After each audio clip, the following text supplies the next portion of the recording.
ব্রাজিলের কিংবদন্তি footballer Roberto Carlos ইসলাম ধর্ম গ্রহণ করেছেন।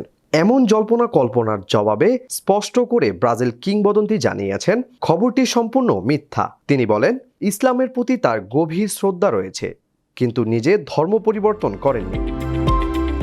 সম্প্রতি কিছু সংবাদ মাধ্যমের দাবি করা হয়, প্রায় 4 সপ্তাহ আগে ব্রাজিলের মুসলিম সম্প্রদায়ের পরিচিত ব্যক্তিত্ব শেখ জিহাদ হামাদের সঙ্গে সাক্ষাতে শাহাদাত পাঠ করে কার্লোস ইসলাম গ্রহণ করেছেন।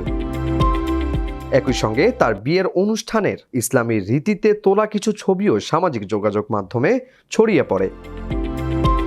এসব খবরের জবাবে সৌদি সংবাদ মাধ্যম ওয়াকাসকে দেওয়া একান্ত সাক্ষাৎকারে কার্লোস বলেন, ইসলামের প্রতি আমার সর্বোচ্চ সম্মান রয়েছে।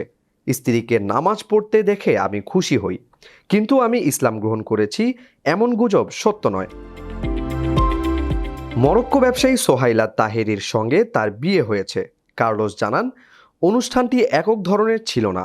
পরিবারের ক্যাথলিক সদস্যদের বিশ্বাস মেনে এক ধরনের আয়োজন করা হয়।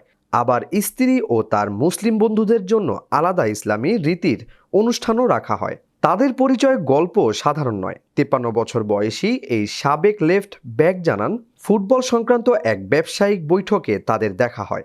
সোহাইলা একজন সফল ব্যবসায়ী। 2 বছর ধরে তাদের সম্পর্ক চলছে, যা ব্যক্তিগত ও পেশাগত দুই ক্ষেত্রেই বিস্তৃত।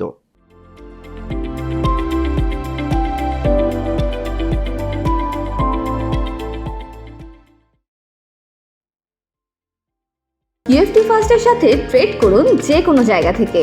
ক্যাম্পাসে ক্লাসের ফাঁকে, ঢাকার জ্যামে বসে কিংবা ঘরে বসে, ট্রেডিং এখন হাতের মুঠোয়। তাই ট্রেড করুন যখন খুশি, যেখানে খুশি।